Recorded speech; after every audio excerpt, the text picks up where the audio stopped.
Sige mga tao, isipin nyo na lang kung gaano kasama ang sitwasyon sa dating magaganda, mayaman, at masagana ang mga bansa.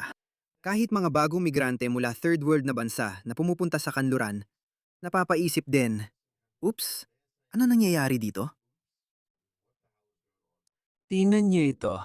Sa tingin ko, isa itong babaeng Indian. Nagulat siya sa kalagayan ng UK ngayon. Sa totoo lang guys, hindi talaga maganda ang sitwasyon. Talagang hindi. Hindi ko alam. Wow, narinig ko ba na may konting British accent doon? Baka isang British na babae lang na nagbibiro tungkol doon. Ewan ko. Pero tama rin naman ang punto. Hindi ito mukhang. Isang parke sa Britanya. Hindi ito mukhang Britanya. Hindi. Seryoso. Hindi ito UK.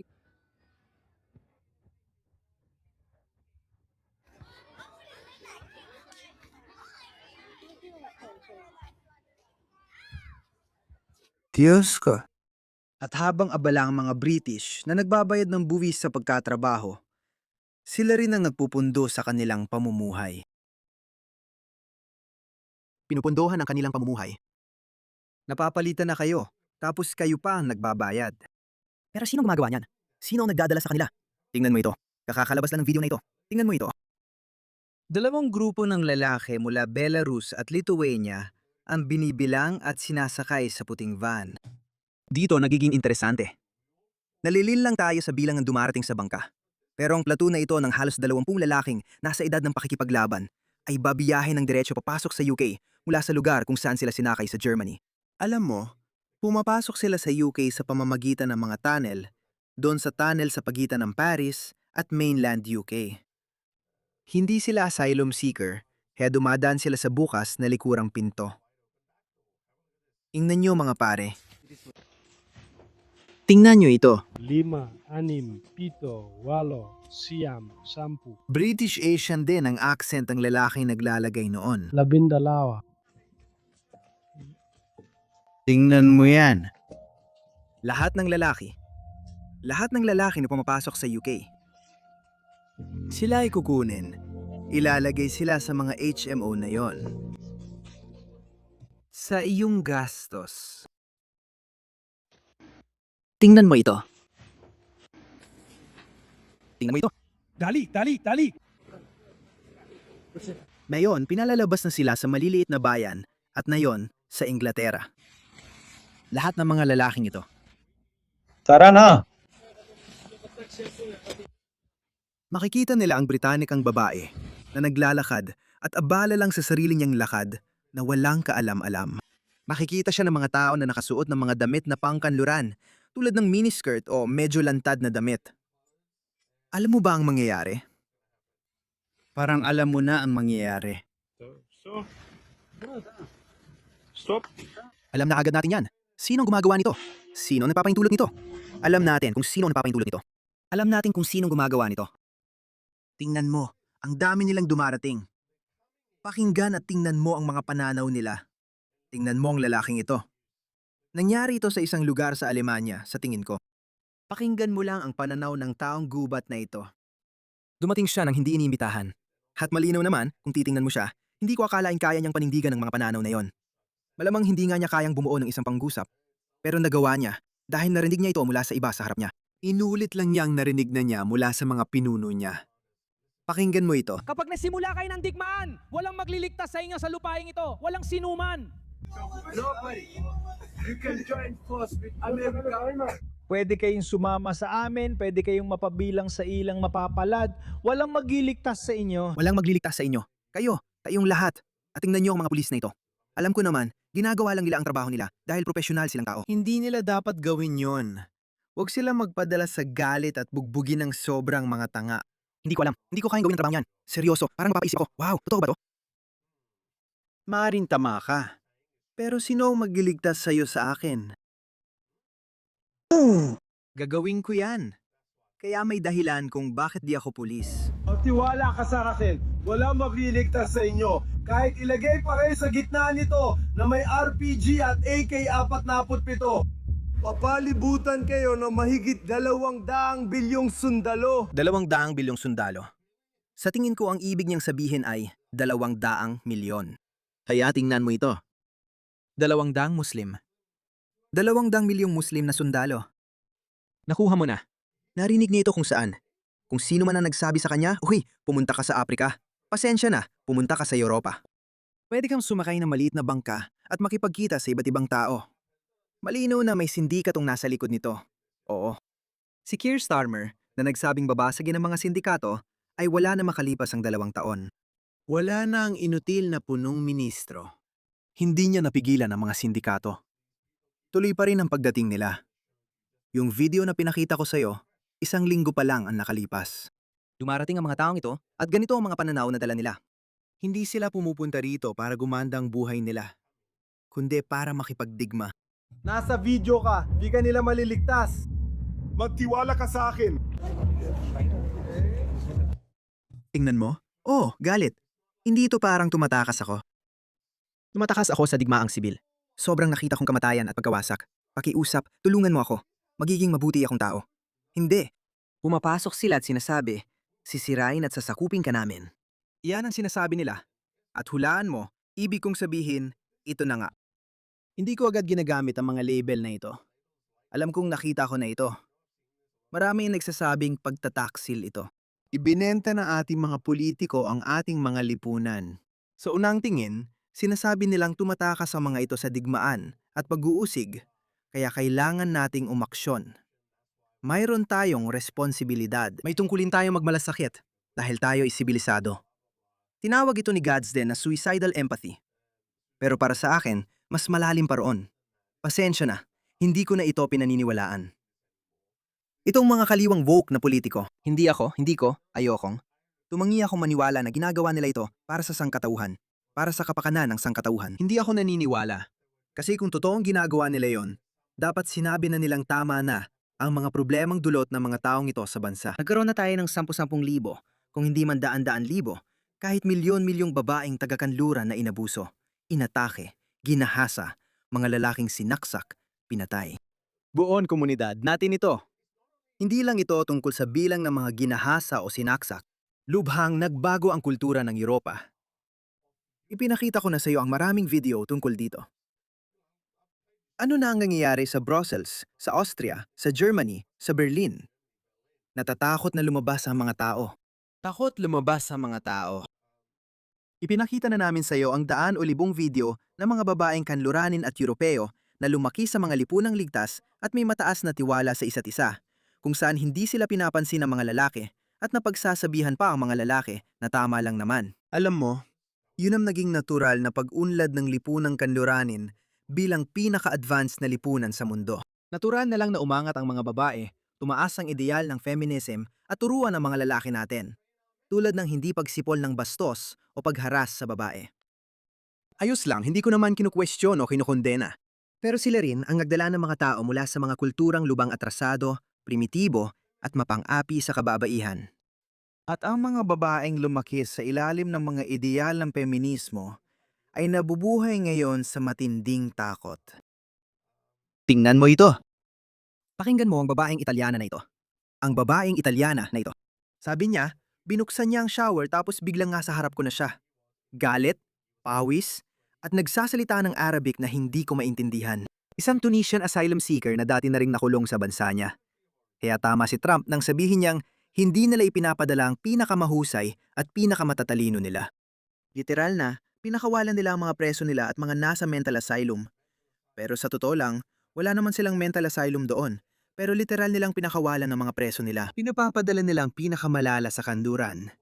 Tapos ang mga politiko natin parang tumatakas sila sa pag-uusig. Ito ay pagtataksil. Gaya ng sabi ko, hindi ko basta ginagamit ang ganitong salita o basta tumatawag ng sinungaling sa iba. Sinusubukan ko pa ring tanggapin ang mga tao base sa kanilang ipinapakita. Pero ito ay pagtataksil.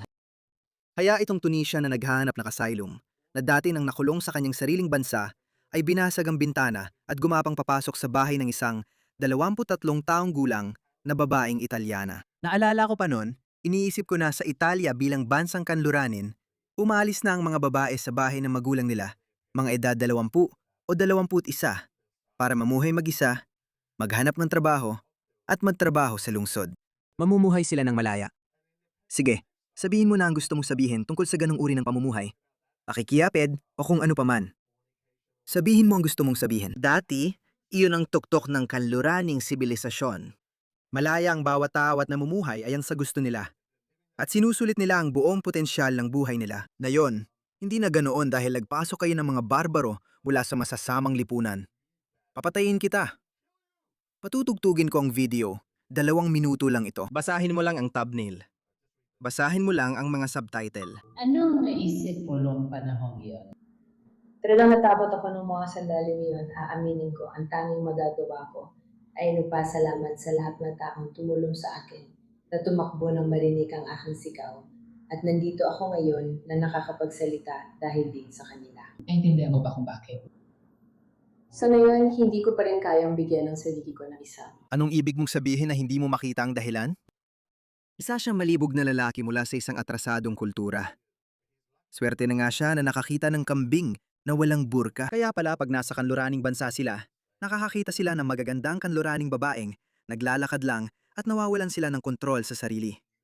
Yun pala ang dahilan. Anong ibig mong sabihin? Kita mo, hindi ko maintindihan kung bakit takot pa rin magsalita ng totoo ang mga kanduranin. Bakit sila takot na takot? Sabihin mo lang, wala namang mangyayari. Tingnan mo, nag-uusap tayo ng hayagan. Oh, akala ko hindi na pinapansin ng mga tao ang mga paratang ng rasismo ngayon. Mamroblema ka kung maparatangan kang rasista o maglaho na lang.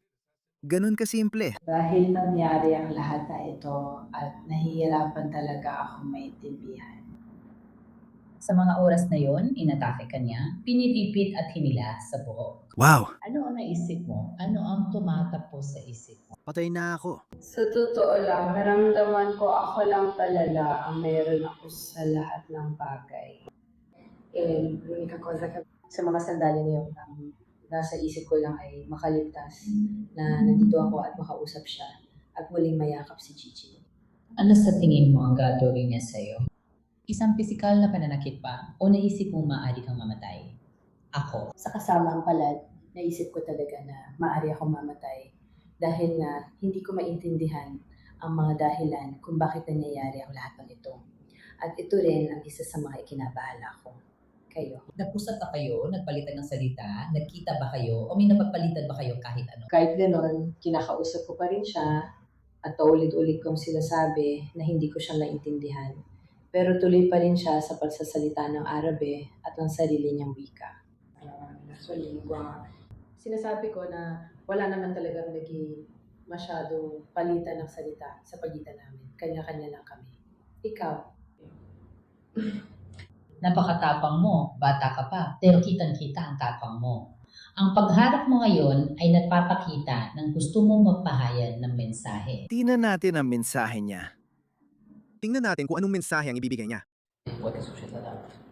talagang inihiling ko talaga na ang sinumang gumawa ng masama ay maparusahan.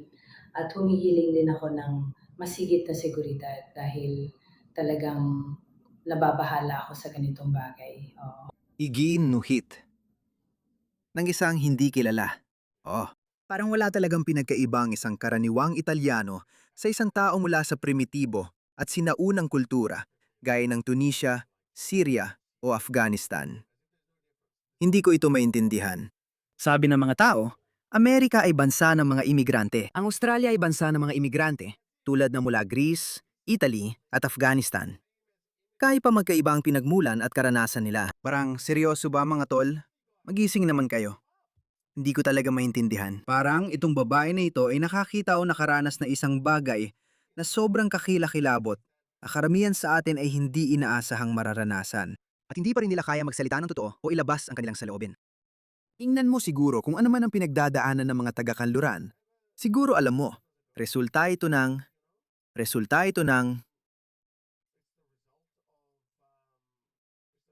kanilang liberalismo siguro. Ayun na nga yun.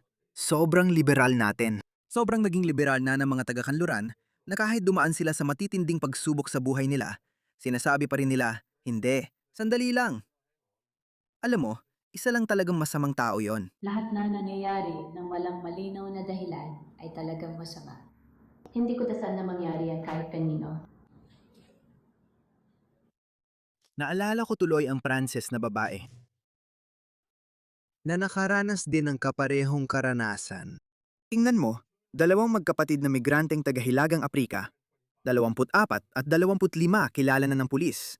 Pero wala pa ring magawa ang pulis. Hindi pa rin nila mahuling mga ito dahil siguro kulang na sa espasyo. Hindi nila mapapalis ang mga ito dahil sa EU. Pero kaya nilang arestuhin ang inosenteng Italianang babae sa pista sa Pergini, Valsugana. Nangyari itong buwan, mas maagang buwan, noong ika-10 ng Hunyo. Nangtanggihan sila at sumingit ang kanyang ama. Naging mabangis sila. Nagwasiwas ng palakol at kutsilyo. At marami ang nasaktan sa gulo. Mga kaibigan, ito ang dahilan kung bakit takot ang mga Western woke politiko sa pelikulang ito. Inirerekomenda kong panuorin ninyo ang Mamamayang Tagapagbantay. Hindi ko pa ito napapanood, mamayang gabi ko pa lamang mapapanood. Mukhang available ito sa Google Movies. Hindi na ako makapaghintay mapanood ang pelikulang ito. Dahil viral ang mga video clip nito. Daan-daang libo at milyon-milyong views. Ito ang kwento ng isang Amerikanong negosyante na pumunta sa Europa at nagsimulang pumatay ng mga North African, mga illegal na migrante na sabay-sabay na nanggahasa sa mga babaeng taga-kanluran. Dahil sa gobyerno ng Alemanya, ipinagbawal ang pelikulang ito na akala nila pipigil sa mga tao. Hindi ko sana nalaman ito kung hindi nila ipinagbawal. Ganito na mga pare. Ganito na ang Europa. Oo, ipapakita ko sa inyo. Hindi lang ito tungkol sa marahas na pandoloob at panggagahasa sa mga kababaihang Kanduranin. Tingnan nyo. Karamihan ng tao sa Irlanda. Hindi? Tara na. Hindi. Hindi. Nagulat siya. Sabi niya, hindi ay hindi. Akala ko, hindi ay hindi. Oh, ang mga sibilisadong lalaki hindi gumagawa ng ganitong kalokohan. Pero siya, galing siya sa isang bahagi ng mundo na wala siyang pakialam. Basta, Diyos ko. Hindi ako nagulat kasi alam ko na ang ganitong pag-iisip. Kilala ko ang ganitong pag-iisip. Tingnan mo to. Tinalakay ko na ang kwentong ito mas maaga nitong buwang ito. Nangyari ito sa Ireland. Hindi. Pasensya na. Nangyari ito sa Glasgow. Panurin mo to. Lalaking inaresto matapos gahasain ng isang teenager sa ilalim ng motorway sa Glasgow. Kaya ang lalaking ito, isang illegal na migrante, ay nakatira. Sa ilalim na expressway sa tent na ito, may 19 anyos na babae na naglalakad ng alauna ng madaling araw, gaya ng karaniwan. Tandaan mo ganito nun. Pero sasabihin ng Muslim, bakit andun ang babae ng alauna? Karapat dapat lang daw sa kanya. Dahil ganun ang ginagawa nila sa kanilang bansa. Kaya ang ginawa niya, hinila niya lang siya, hinatak papasok sa kanyang tent at ginahasa siya. Iyan na ang bagong normal mga pare. Iyan na ang bagong normal. Ito ay pagtataksil sa bayan.